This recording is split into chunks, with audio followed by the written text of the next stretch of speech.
kawan-kawan semua, bapak-bapak, ibu-ibu sekalian, kita sekarang sedang berada di depan gedung Komisi Pemilihan Umum. Kenapa kita datang ke sini? Karena kita percaya dengan KPU. Benar nggak? Karena kita percaya dengan KPU. Karena kita percaya dengan KPU. Kita percaya KPU curang. Betul. Kita percaya KPU curang. Jadi kita datang ke sini untuk mengingatkan bahwa negeri ini dalam bahaya. Betul. Kawan-kawan semua, ibu-ibu dan bapak-bapak sekalian, KPU itu orang yang saya kenal. Sudah puluhan tahun saya kenal Hasyim Asy'ari. Tetapi saya sangat kecewa dengan sikapnya hari ini. Mau saja jadi budak rezim. Mau saja jadi budak rezim. Kita tahu bahwa dari awal rekrutmen KPU itu abal-abal. Rekrutmen KPU dan Bawaslu abal-abal. Kenapa begitu? Karena sudah disiapkan oleh tim yang dibentuk oleh Presiden. Ketuanya mantan deputi KSP, kantor staf Presiden. Anggota-anggotanya orang dekat Presiden semuanya. Betul. Bagaimana mungkin akan mendapatkan KPU yang jujur, berintegritas dan independen? Yang ada adalah KPU yang mengakali pemilu ini, tidak berani membuka sirekap. Sobat semua, kawan semua, ada sidang di Komisi Informasi. KPU tidak berani datang untuk menjelaskan soal real count, untuk menjelaskan soal sirekap dan lain sebagainya. Kenapa begitu? Saya mulai satu-satu ya. Sirekap itu benar alat bantu. Sirekap itu hanya alat bantu. Sirekap hanya alat bantu, tapi alat bantu kecurangan. Sirekap alat bantu kecurangan, bukan alat bantu untuk menunjukkan bahwa pemilu itu jujur dan adil. Betul. Itu ada mobil mewah masuk di KPU. Mobil siapa itu? Jangan-jangan mobilnya Hasyim Asy'ari. Dan memang KPU nyaman hidupnya, digaji negara besar, diberi honor besar, diundang seminar, dikasih honor dan lain sebagainya. Karena itu dia tidak berkepentingan terhadap pemilu yang jujur dan adil. Jadi sobat era sekalian, kalau misalnya KPU berani membuka sirekapnya, audit sirekap, mengapa Cina terlibat di dalam sirekap misalnya? Itu menjadi suatu soal yang sangat penting kita masalahkan. Mengapa KPU Depok mengatakan bahwa seolah-olah sirekap itu bisa jalan sendiri? Ada pihak-pihak dengan mengendalikan sirekap. Jadi kawan semua, ibu-ibu dan bapak-bapak semuanya, kita sudah diorkestrasi kecurangan ini. Tidak hanya ketika pemungutan suara, tetapi ketika KPU dibentuk. Ketika KPU dibentuk sudah curang. Sobat semuanya, kawan semuanya, selain KPU, agen kecurangan lain adalah Mahkamah Konstitusi. Sekali lagi kita ingatkan, Mahkamah Konstitusi agen kecurangan. Tetapi di antara hakim-hakim Mahkamah Konstitusi masih ada 1-2 hakim yang paling tidak yang lurus.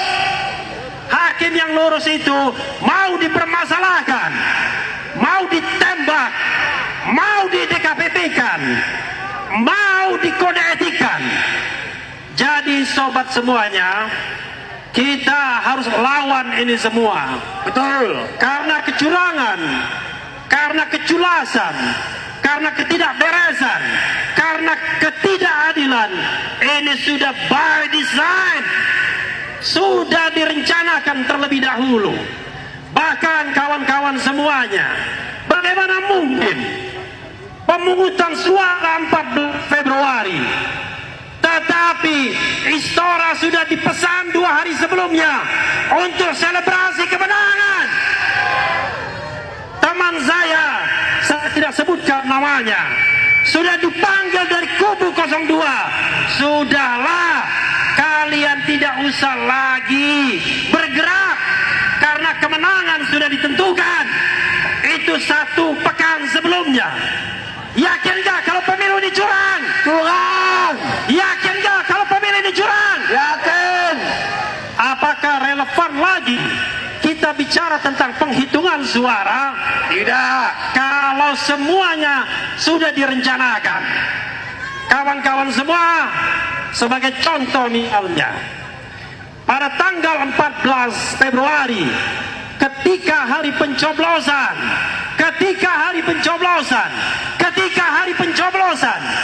hanya beberapa jam, 1-2 jam setelah penghitungan suara, langsung diketahui hasil pemilu. Dan hasil pemilu itulah yang dijadikan panduan untuk selebrasi, dijadikan panduan untuk menitipkan sesuatu yang menjadi program pasangan calon 02 di APBN tahun berikutnya. Maka ini sangat menganehkan. Bahkan Presiden Jokowi konon kabarnya sudah menitipkan 4 nama untuk masukkan kabinet 02. Mereka ini jangan-jangan membantu dalam kecurangan tersebut. Betul. Dengan segala hormat kepada bapak-bapak polisi yang menjaga kita di depan, 4 pejabat tersebut yang dititipkan, saya dengar 1. Sekretaris Negara Pratikno. Betul. 2. Menteri BUMN Erick Thohir. 3. Menteri Investasi Bahlil. Betul. Dan keempat, saya sangat sesalkan Kapolri Jenderal Listio Sigit. Ada apa? 4 pejabat ini harus dititipkan untuk kabinet ke depan. Ada apa? Apakah ada makan siang gratis? Ada pesanan. Apakah ada makan siang gratis? Tidak ada. Semuanya sudah didesain. Karena itu sebenarnya ketika kita demo di depan KPU, kita hanyalah demo di depan boneka. Hanya di depan boneka kecurangan. Enggak penting sebenarnya KPU. Tidak penting Hasyim Asyari. Tidak penting semua anggota KPU. Karena yang paling penting kita lengserkan adalah Joko Widodo. Lengserkan Jokowi. Negeri ini akan hancur kalau kita tidak lawan dari sekarang. Pemilu yang curang hanya 1 titik untuk menguasai negara ini. Besok-besok semua pemimpin negara ini hanya akan ditentukan oleh segelintir oligarki.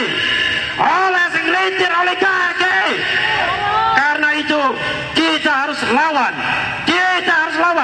Tolong teriakkan kawan-kawan semua. Kalau saya katakan lawan, kita katakan lawan, ya. Allahu